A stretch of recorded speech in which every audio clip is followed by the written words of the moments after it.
This webinar tonight is going to be the second part of our creating a digital presence sort of webinars. And the first one was about websites and using a website and creating a website and what we can use it for. And this one's about using social media.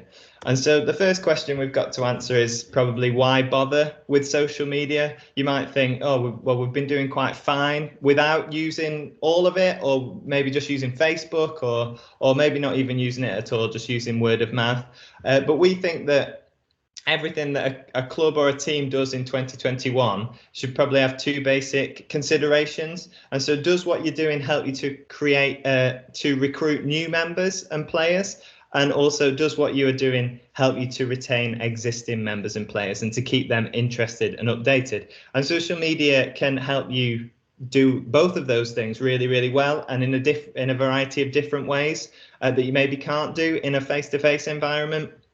And it's an essential tool, especially for us at England Lacrosse, and especially since the coronavirus pandemic began, and we've not been able to meet up with people, and we've not been able to get the word out just through word of mouth. We've had to use other means, which has been online, like we're doing right now. And just to give you a little stat, there's around 53 million active social media users in the UK. So there's a lot of people using social media at the minute, and which means there'll be a lot in your local area that you can talk to. And so I'm just going to go through a few of the big social media platforms. And it's just important to note that these platforms probably shouldn't be used just in isolation.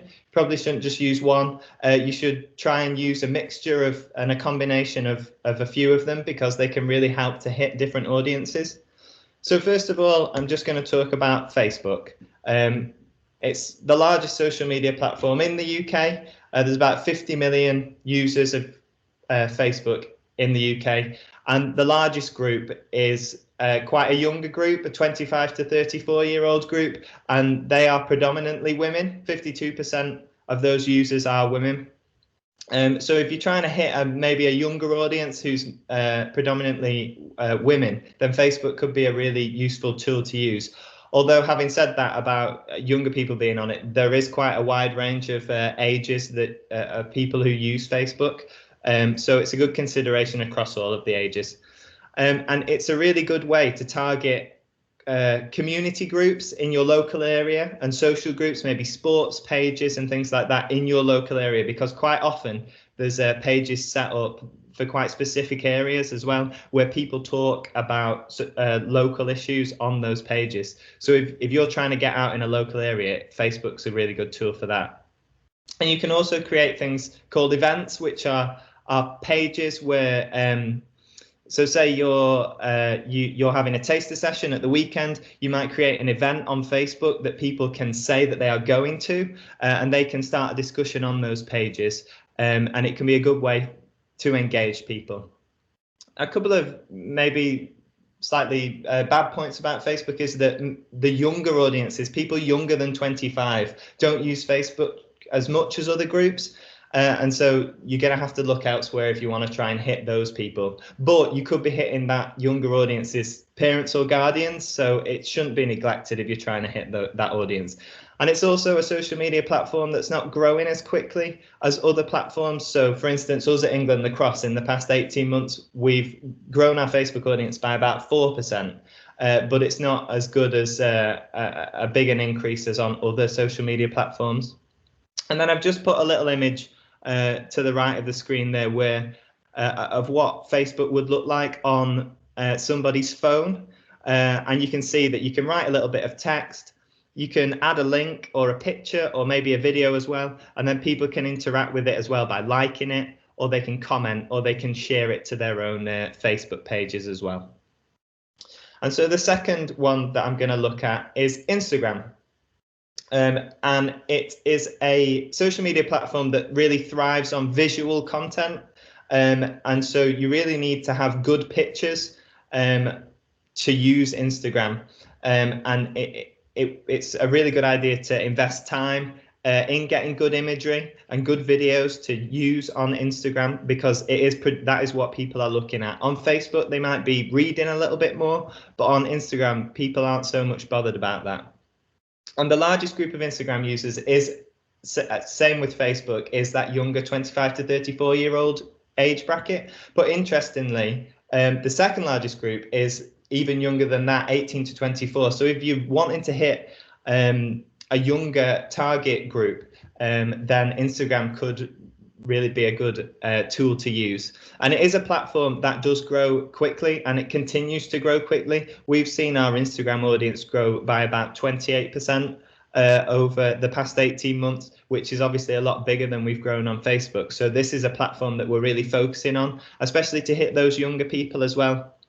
But a couple of negative points about Facebook is that unless you have a business account on Instagram with 10,000 followers, then you can't put clickable links into a post, which means that you can't direct people towards your website or maybe a video that you've put on YouTube or a post on Facebook, something like that. And you would have to think creatively of how to direct people towards those things. So there's an option where you can put a website, a URL into your biography in your profile on Instagram. And you can direct people to that, which could then lead them to a website. But you're just going to have to think a little bit more creatively about how to do that. And then, as I said, it is a platform that thrives on visual content. So you're going to need to think of ways to tell a story visually. People really don't want to read a lot of information on Instagram. They want to see an image and they want to interact with it and get the information from the image. So you're going to be wanting to think about creative ways to tell the story visually. And like I did with Facebook, I've just put a little image on the screen just so you can see what Instagram looks like on somebody's phone. So you can see that the image comes up really big, and it's often in this square format as well. So you want to think about that when you're posting on Instagram. And then you can put a little bit of a little bit of text, and then as with Facebook, people can like and comment and share that as well. And then the I should just mention as well that Instagram has this feature called Instagram Stories, which is separate from the image that was previously on the screen, which is on your feed. So this is a separate tool called Instagram Stories, where you can put different things. You can be a bit more creative on Instagram Stories. You can put little images and you can put more text, and just to direct people towards what you've been posting on your main feed on Instagram. So that's another tool that you can use on Instagram. And then the smallest of the big three social media platforms in the UK is Twitter. And interestingly, unlike Facebook and Instagram, a lot more men use this platform, and they're generally of an older age bracket. So 63% of Twitter users worldwide are between 35 and 65 years old. So you might want to try and hit the younger audiences on Instagram and Facebook, but Twitter could be a good tool to use to hit that older age bracket and possibly the men as well who you're trying to target. And recently they've added a thing called Fleets, which is similar to Instagram Stories, like I just mentioned before. And it just gives you another option to share your content and that people might be clicking on. So it's something to think about. And another really good thing about Twitter is that you can target your posts at specific people by tagging them.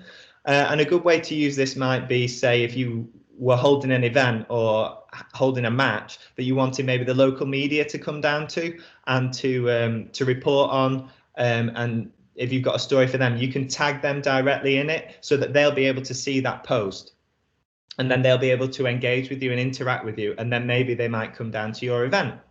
A couple of negative points is that Twitter, more so than the other two, does need constant attention. So you need to be tweeting quite a lot. You need to be posting quite a lot in order to keep your posts up there so that people can still see them and interact with them.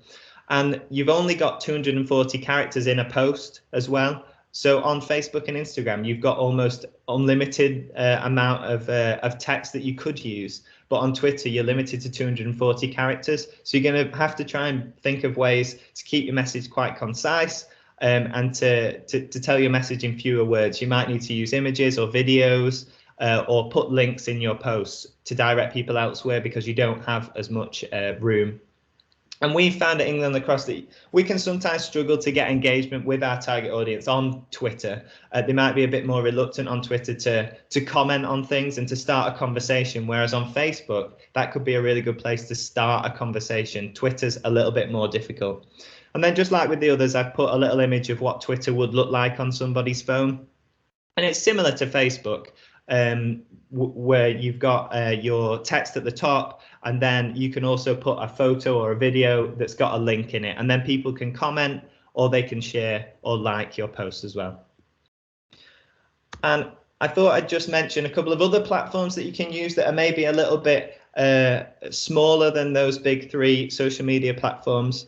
And maybe you wouldn't use these initially. You might want to get a good solid social media base on Facebook, Instagram, and Twitter before you moved over to these other platforms.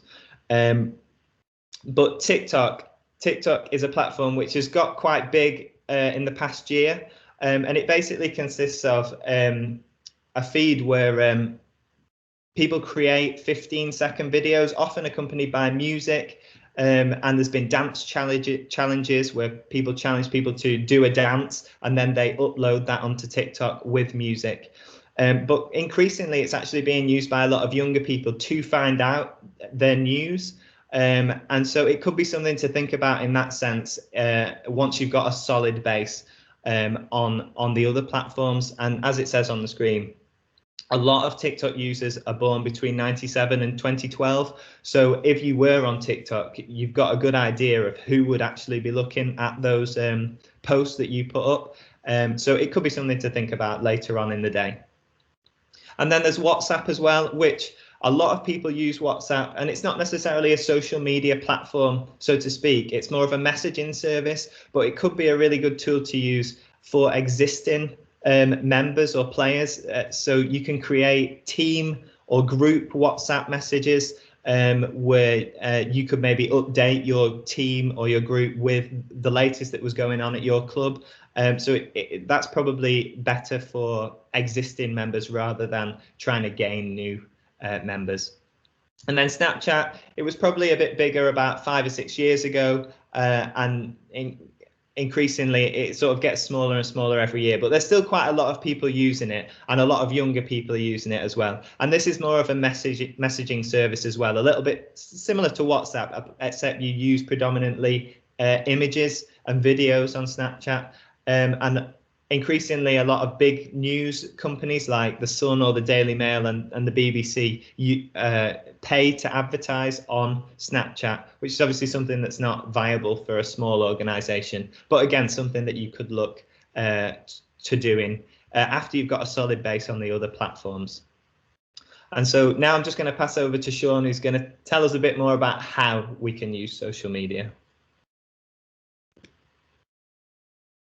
Thanks, Jason. So, as I say, after looking at sort of the what, as in what platforms you can use, I thought it would be good to just go through for a bit about what kind of content you can post and the sort of the different sort of areas or zones of content that you can sort of hit different people or tell your message in slightly different ways depending on who your audience are or the kind of things you're looking to post.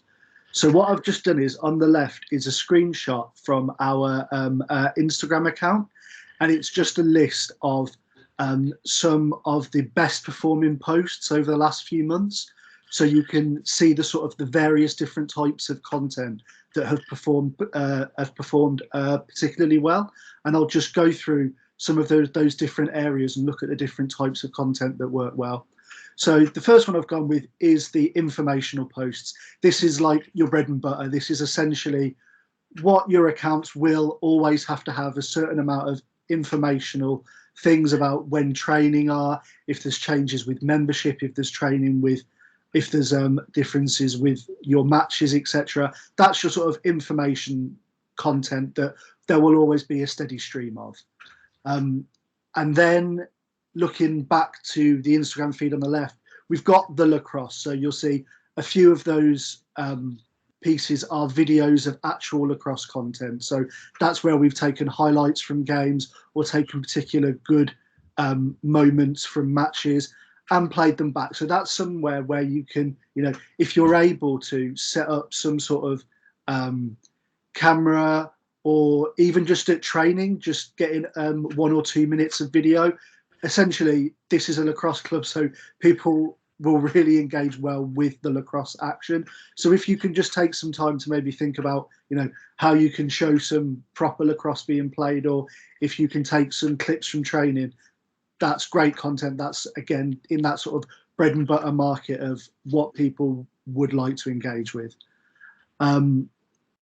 Next down, success. So again, you'll see a few of those posts are squad announcements. So this is something that always works well on various levels of celebrating people's success. So if you've got people who've made a regional squad, or if you've got people who have had particularly good games, always being mindful of trying to celebrate that success is really popular, and it's a really great way to engage people. People, always want to try and lift people up and share the success. So think about how you can show the success of your club or members. One that I think is really important, particularly now where there hasn't been much, new content for you to create. There's not been lacrosse being played. There's not been games going on. So one of the key points that you can look to hit on is the history of a club. So you can, think about things that happened on this year, last year, or things that you would have been doing, or even looking back, further. Do you have pictures? Do you have shirts from when the club was, 20 years ago or 30 years ago? And people will always love to engage with those sort of history elements, whilst getting the new content. Obviously, what's coming up, the game, celebrating success, looking back at things that have happened is always a great talking point. And you'll see on the right hand side there, I've just picked up on a while back when we posted about some documents that we had sent to us that were detailing wartime activities back in 1936. And again, that's great to get people talking and looking back at what the game was. And it's always a great talking point of, I say more that so than anything else, in getting people to engage back if you ask about memories or ask for people's personal experiences. And then along the sort of the same lines is trends. So social media goes 24/7. Like, people are posting every minute of every hour of every day about different trends and different topics and things that are relevant at the time. And the one thing that's really key that can really make you stand out is being able to look at what's being talked about or what's relevant at that time and trying to make it relatable to lacrosse. So one of the posts from there is one from Bath Lacrosse, which you'll see is the player in the snow. So it was literally just a 10-second video of them throwing snowballs up on the wall. But obviously that was relevant at the time, because, snowing, weather was like that. We might not have been able to actually play games, but it was what everybody was talking about. And it was a really, simple, quick video that just ties yourself into something that's relevant at that time. And one thing that we also look to do at England Lacrosse, which is always it's sort of a celebration, but trends at the same time, is having a calendar of events. So we have things like yesterday we had St. Patrick's Day, or we have things like Chinese New Year or Mother's Day. Just being aware of different trends, and you can get calendars that you can import into your own calendar that just has markers for all of these types of dates. And it's always just a good thing that you can go, oh, okay, we've got this coming up, put a post on. It makes people feel welcome. If it's for particular groups, it makes people feel included. It makes people feel welcome. And it's always a good thing to have in, which allows you to post regular content at regular points. And it's sort of something that you don't have to think about too much to come up with. And then the final one, whilst much of this is related to lacrosse and lacrosse activities, I always think, particularly from looking again at our feed there, is about the not just lacrosse stories. So a couple of the posts there from the last few weeks are related to people who were NHS workers or who were key workers during the pandemic. And that is really key in showing your club to be more than just a lacrosse club. It shows the personal element behind the people who work or the people who play at the club, and it also shows that you're a part of the community. It shows the work that you do, not just playing lacrosse, but it shows how you're a club that's a key part of the community. So if you're looking at something like, it being a recruitment tool, essentially, it shows the personal element behind the club. It's not just a big club. It shows, there's actual people and actual faces that are, really standing out in the community and do community work. And essentially that makes the club a lot more attractive than just the lacrosse side of things. So I think all those areas, if you can look to, pick bits from all those areas, that gives you a really nice stream of content, rather than sitting there thinking, oh, I don't know what to post. We've not had a game this week, or we've not got something going on. There are lots of different areas that you can get a nice mix in, and they all work equally as well, depending on what the content is or what's going on at the time.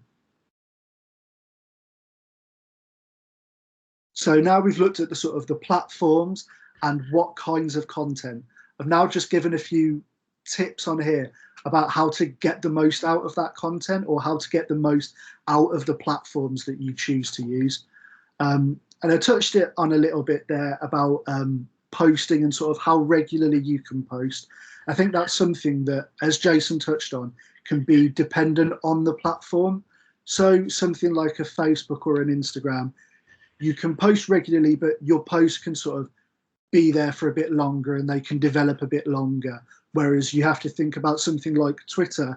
Can you dedicate the time to using it constantly? Because it will need, for you to be posting daily for you to get that same reach and that same interaction.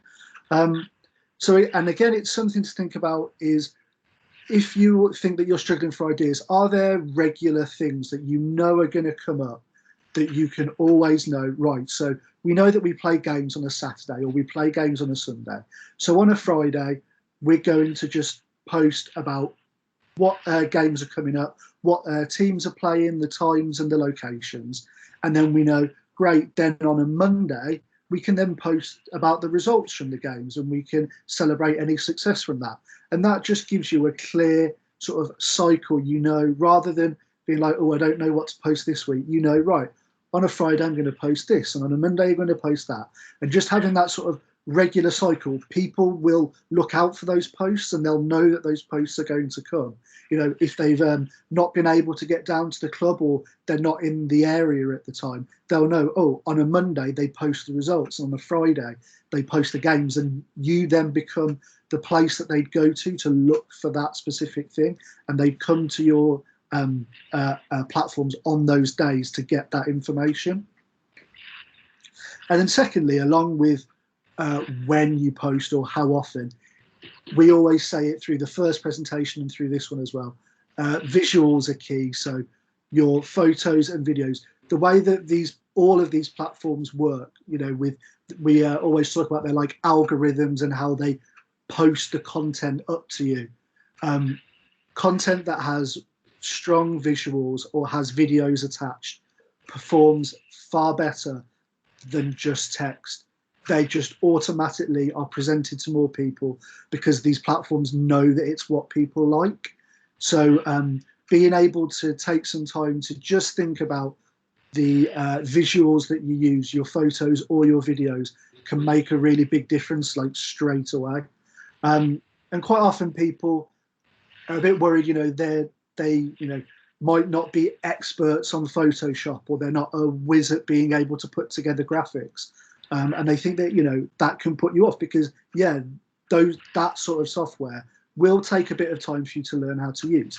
However, I've just listed up there a website called Canva, which I think is just something to have a look at if you're interested in that, how you're putting together graphics or something. That is essentially a really simplified version of creating graphics or something. So they're just like drag and drop elements. So you'd put in the picture that you've got, and then it allows you to drag and drop text or drag and drop your logos over the top of it. And it's a really simple way to start getting into that sort of market, or if you're, just looking to make a graphic with words and text, it's a really great platform. It will size it. It has templates that allow you to get the right size for the platforms, because that's often something that changes across the different platforms. They like to have a different size photo or a different size post. So Canva's a great tool if you're looking for something to start with about creating nice looking graphics that work best on each of the platforms, and it will give you information about which one works best on which. So that's just a tool that will really help you step up in that visual side of things. And then once you've worked out when you're going to post and the visual content, it's then looking at specific timings. So again, there will be peaks and troughs dependent on when most of your audience are online. Are they on a Monday morning, or are most of them on a Friday evening? And trying to work out when that is key to getting the most out of your content. And across all these platforms, so across Facebook and across Twitter and across Instagram, they all have their own analytics, so insights. So when you're on there, you'll go in the settings, and one of the tabs on all of them is about insights. And that will give you really nice graphs, just simply laying out when your people are online. And it'll also do so, as I showed you before, about what content is working well. So that's something to look at. And say, for example, so you go on there and you see, we get most of our interaction on a Friday night. That's when most people are interacting with us. However, you are in charge of posting on these accounts, but you are not free on a Friday night. You're busy on a Friday night. These, again, through Facebook and Twitter and Instagram, they all have inbuilt scheduling tools. So again, another option within that insight section is a schedule. So that's almost like you don't have to be on the platform all the time or on the platform at those key times. If you know, right, I want to post out the fixtures on a Friday night, but I'm busy, you can go in on a Thursday, schedule that post to go out, and know that it will go out at that time and you'll get the maximum from your post, even if obviously as a volunteer you are not able to be switched onto the platform all the time. So you can just take some time, every once a week, and know, right, I'm going to schedule 2 or 3 posts and they'll go out over the next couple of weeks. So using a combination of things like the analytics and then scheduling tools, you can get the most out of what you're posting. And then just from your posting, so obviously, you want to be delivering content, you want people to feel worthwhile following you. You also want to engage back with them. So on a platform like Instagram, if you've got your club members following you, you want to go back and follow them, and you want to try and interact with their posts. If they're posting pictures from the game, you then want to go back and like them, and you want to comment on them. And essentially all these platforms are a conversation. They shouldn't be used as tools just for you to be a mouthpiece. It should always be a two-way street, be a conversation. And then that works with sort of areas in your community as well. So like Jason talked about groups on Facebook. So there are quite often community groups, or there'll be local business groups. And that's a great place for you to go and interact with others. If there's another event happening in your area, if you're posting, if you're liking that or commenting on that as the club, that sort of two-way communication. Oh, well, I've seen that, I might not be looking for your lacrosse club. I might be looking at this other company, but then I've seen your interaction with them, and that leads me on to you. So making sure that you're sort of following and engaging with the kinds of people that you might want to be talking to or attracting to your club is a great way to not just have everything being a one-way street. It allows it to be a two-way conversation.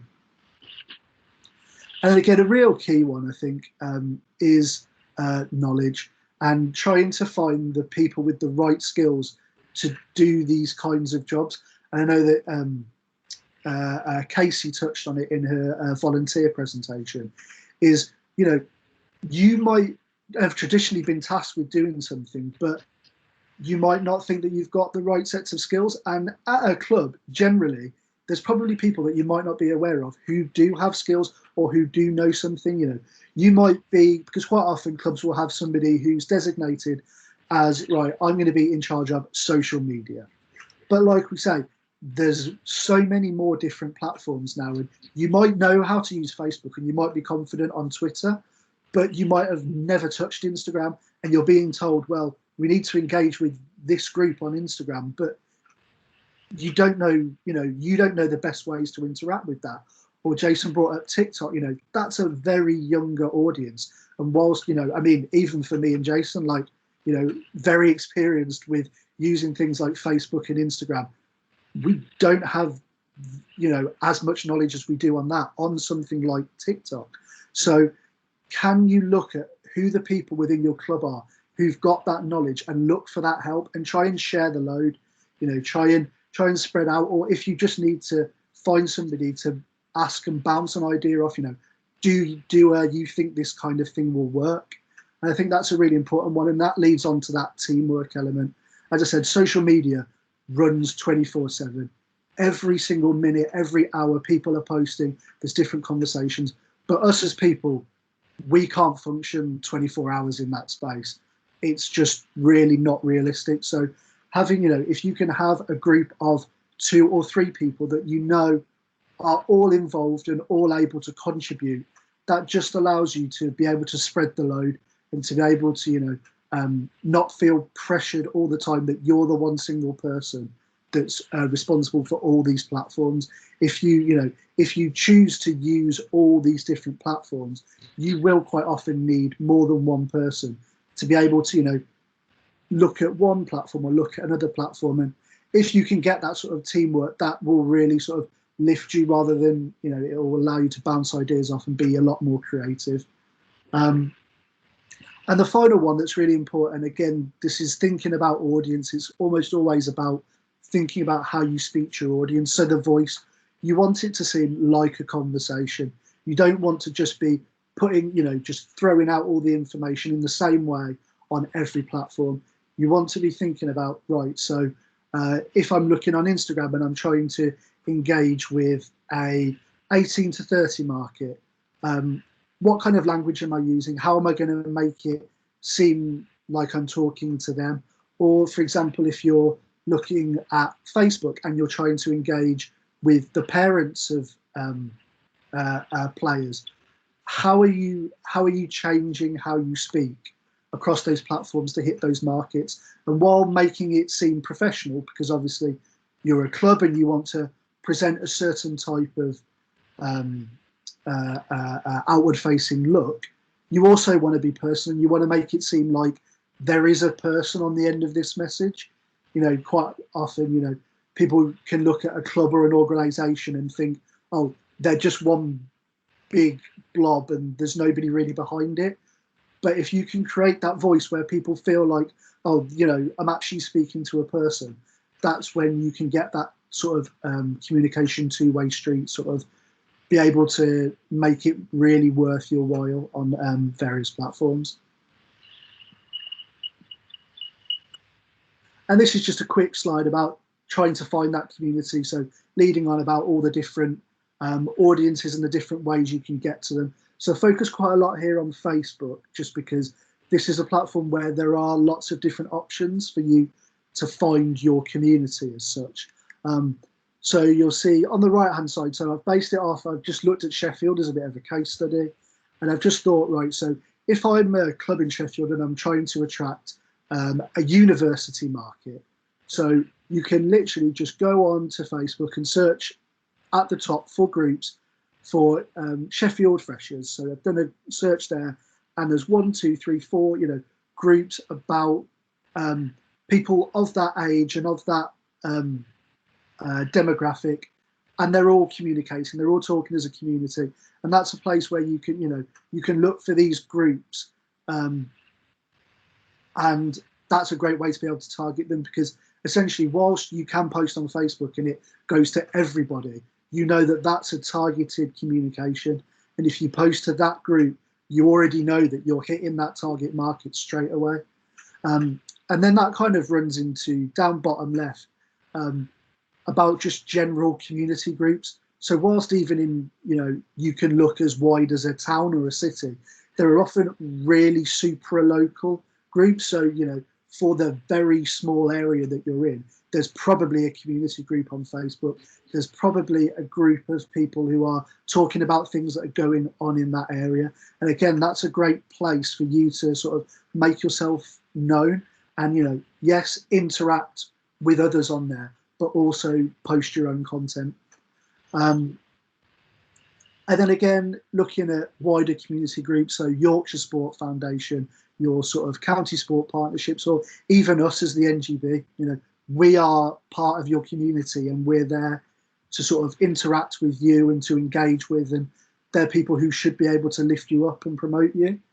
And then again, the middle one, I've just done a very similar thing on Instagram. So again, you can search a place or a term, or as you see, you can look at places or tags or what people are talking about. And again, see the various different organisations. So whilst there are some sports parts to that, there are also just companies and accounts that just promote Sheffield as a place. So again, that's somewhere where you can try and engage with those general things that just promote the area and see, how can I get involved with them, or how can they be beneficial to me? So that's just a few areas of how you can go about finding a more targeted community rather than just, I'm just posting my messages out into the, open air. So I think we've spoken about quite a lot there, but I just wanted to take a quick break to just see if anyone had any questions about what we've spoken about so far before I just move into a bit more about concrete examples of our posts. I think as well, Jason, I'm just going to pick up before you. I think the next slide might be about, I think I've just got some safety online slides. We can do that. Yeah. Just unmute yourselves, guys, if there is any questions that you have for the guys.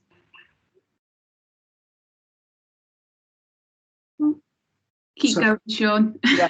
So I'm just going to pick up about some staying safe online. So I think this is, this is quite a big relevant thing right now. People, while social media is a really positive tool and can have lots of positive effects, people can quite often worry, and then there are some sort of, things to just be aware of when you're using these kinds of platforms.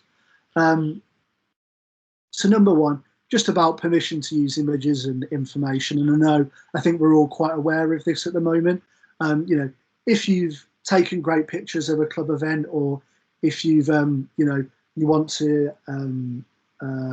celebrate somebody, just make sure that they're happy for you to do that. Just make sure that there's going to be no issues around that, and that you just check that essentially they're okay with that information being out there.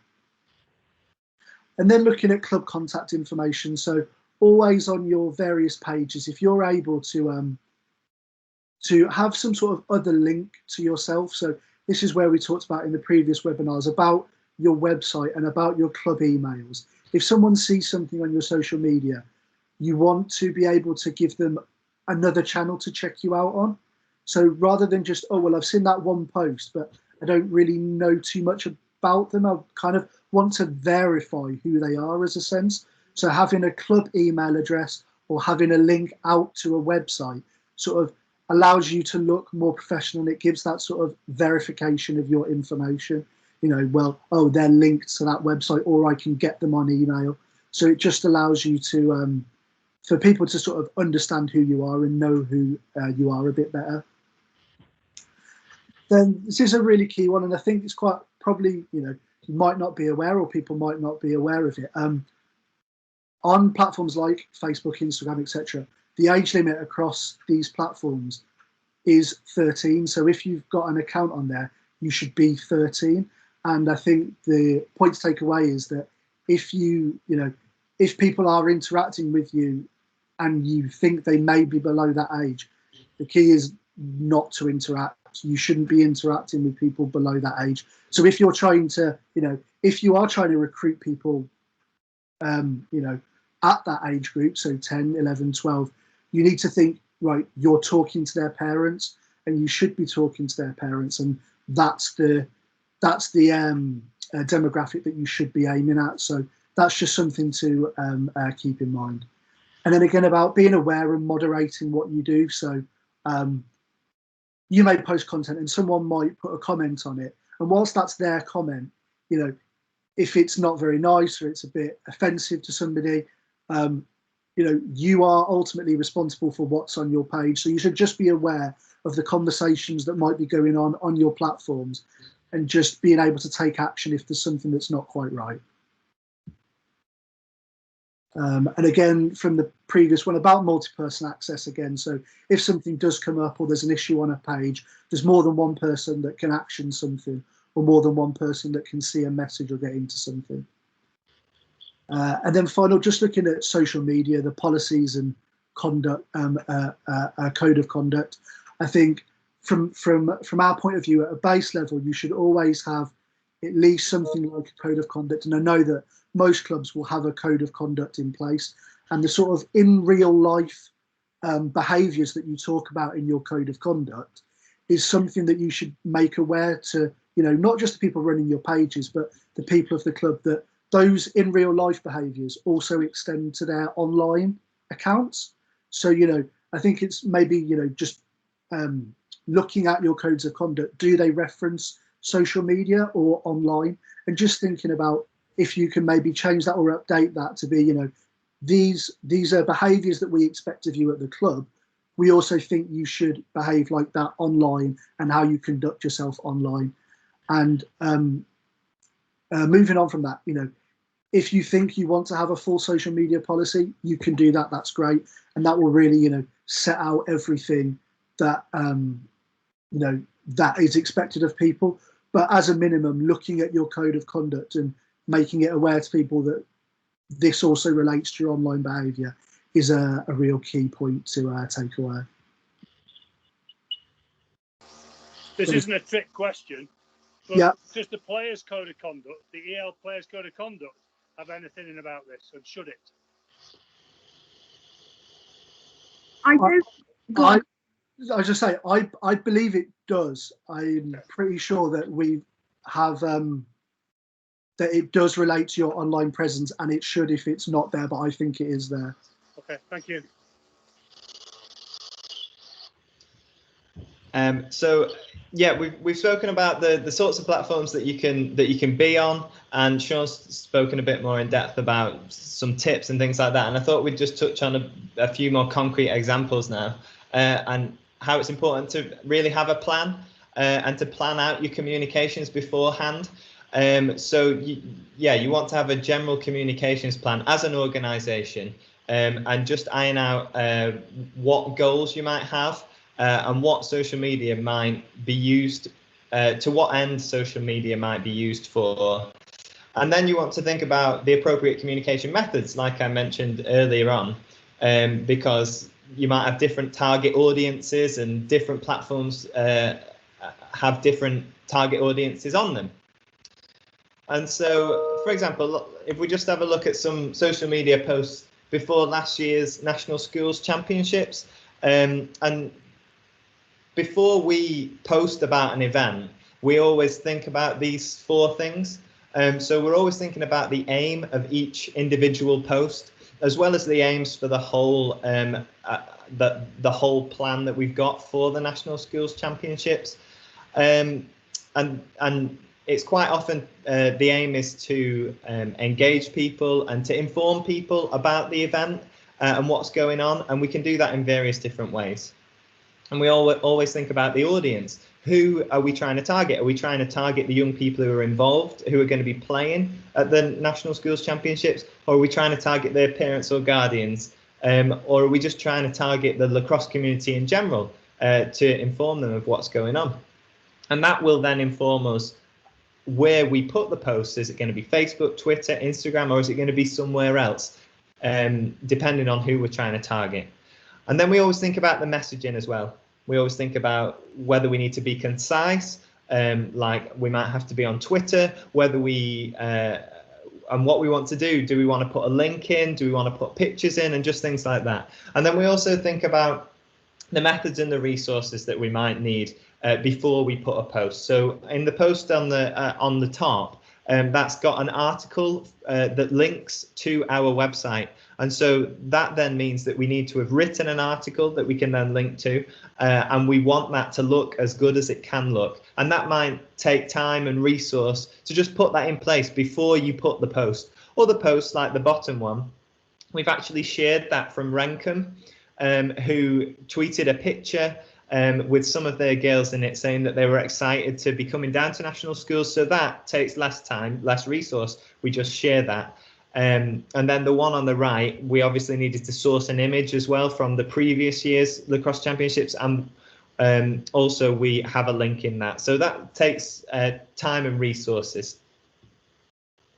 And so once the event has gone ahead, and you've done the event, you've taken some pictures and images, you've taken some videos, what now? What do you do after the event?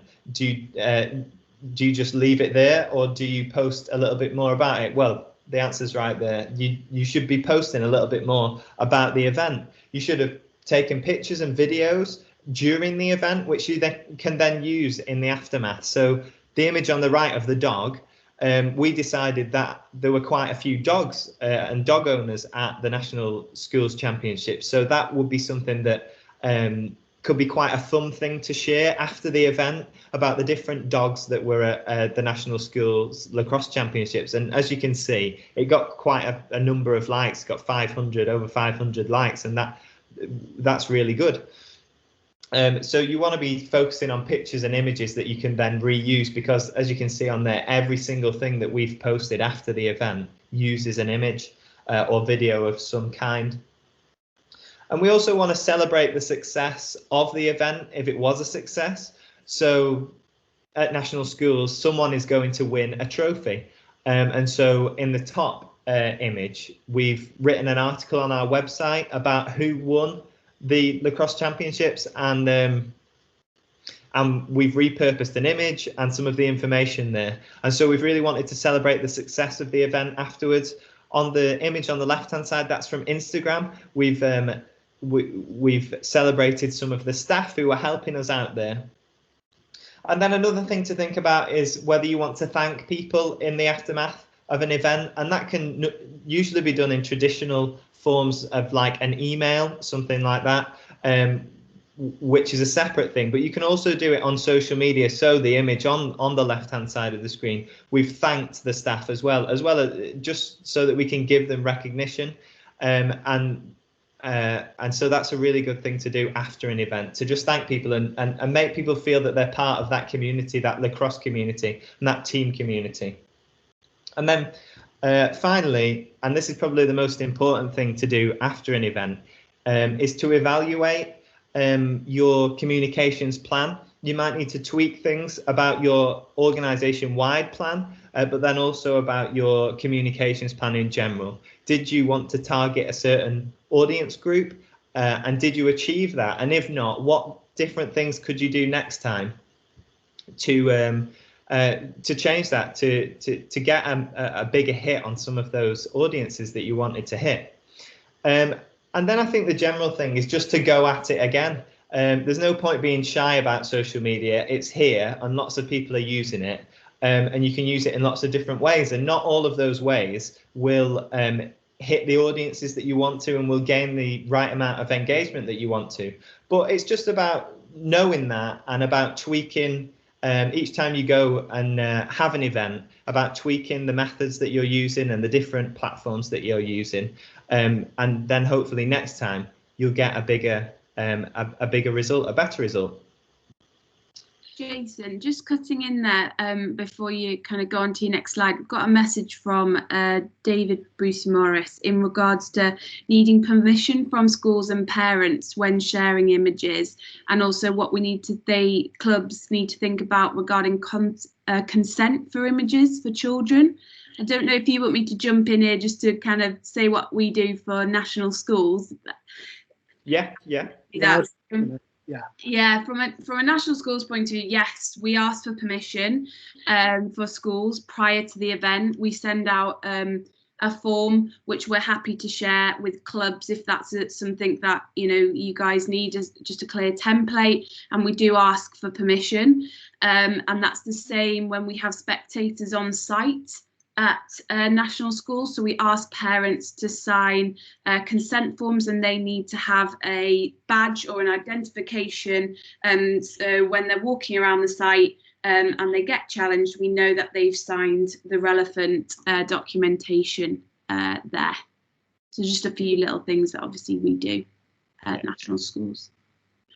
I think sometimes it can be a little bit strange on social media, because people might have shared an image with you publicly anyway, and so sometimes you might be able to share those things anyway because they've shared it on a public profile anyway, but it's probably always best practice to just double check if you're not sure with the person who's shared the image.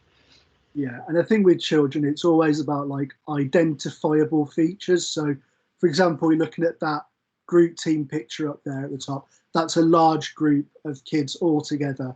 It's when, if you've got one particular person by themselves, and if you specifically name them, that's just about being aware that they've definitely said that you're allowed to, that they're basically happy for you to specifically identify them.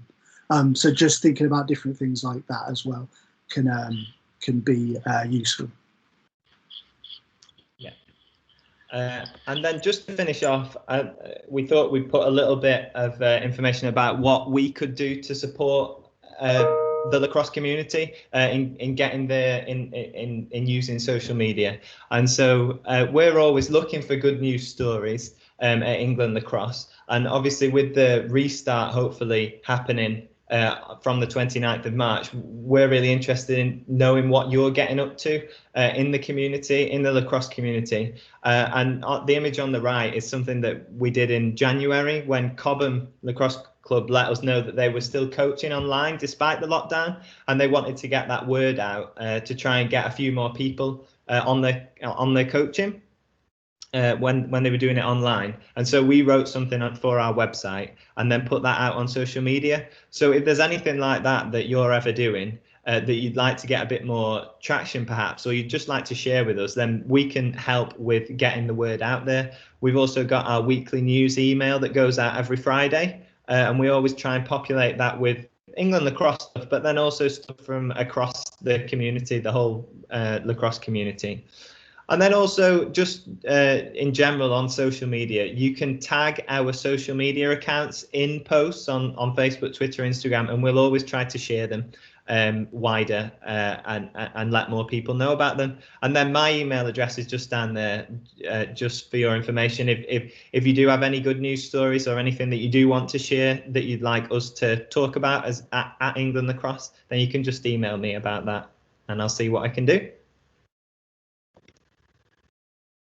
And so I guess now we can open the floor to any questions if there are any more questions.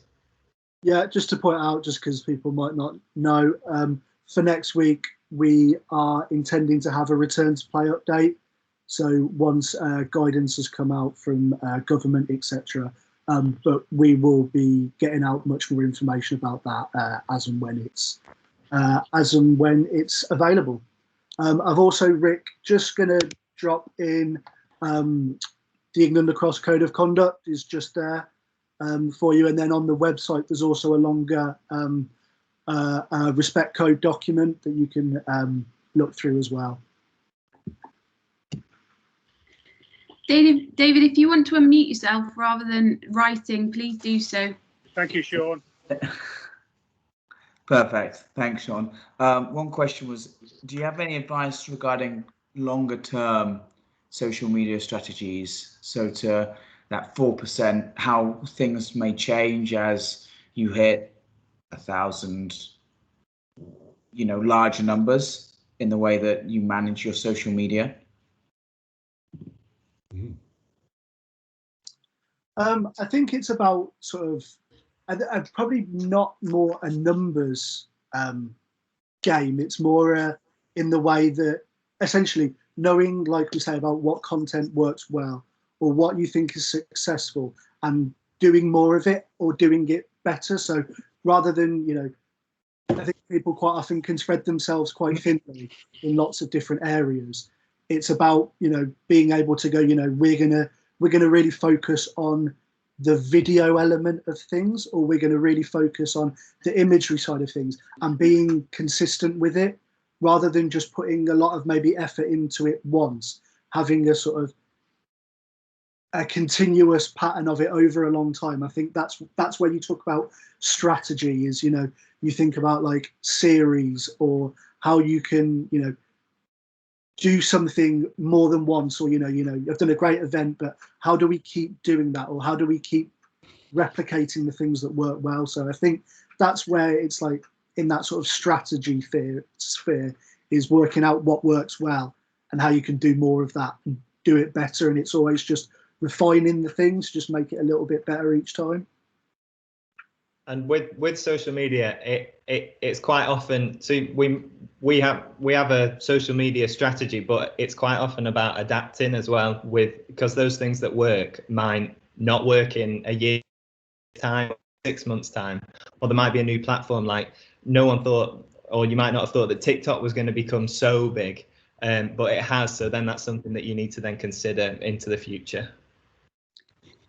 Jonathan's got his hand up. Do you want to go ahead? Hiya. Thanks very much. That's a really good session. Thanks, guys. My question was, have you got any good examples of content from clubs? Because, not to put too fine a point on it, I see sort of NGBs and sports partnerships who sort of like are really active in the social media field and you know, post good content, but they're set up to do that. And actually, it's almost like seeing the art of the possible from volunteers. So if you've got any sort of people that we can have a look at as a sort of, from a learning perspective, that'd be really useful. Yeah, definitely. Jason, I think there's quite, you know, particularly across Instagram, there's quite a few clubs doing good things across there. Would you say? Probably looking at the few of the universities, particularly sort of cover some nice areas. Yeah. So the Nottingham universities do really quite well, and Loughborough University as well. They're probably ones to look at on Instagram. Obviously, you might say that students have a bit more time on their hands than maybe a regular club volunteer, but we quite often see Mella on Twitter. They're quite good on there as well. And then Semler as well, not a club, but Semler are quite active on Twitter and do quite a lot of good imagery as well. Yeah. Okay, thanks. If there's any other questions, I know this is such a large topic, and I know the guys we've spoken about, it may be that we expand this again and we actually do a more of an interactive session about how. I know there's a lot of information tonight kind of to set the scene. So that's something which we're discussing internally around how we can expand on this series. So again, if you guys have anything that you want us to touch on, please don't hesitate to get in touch with Jason and Sean around that. Yeah, and if there's something like, we'll send out the feedback after this session. And like you said, Jonathan, if it's about having some like tangible examples of clubs doing things well, or looking at how, you know, clubs at that level can do things well, that's something that we can definitely look at. Guys, it's great. Thank you.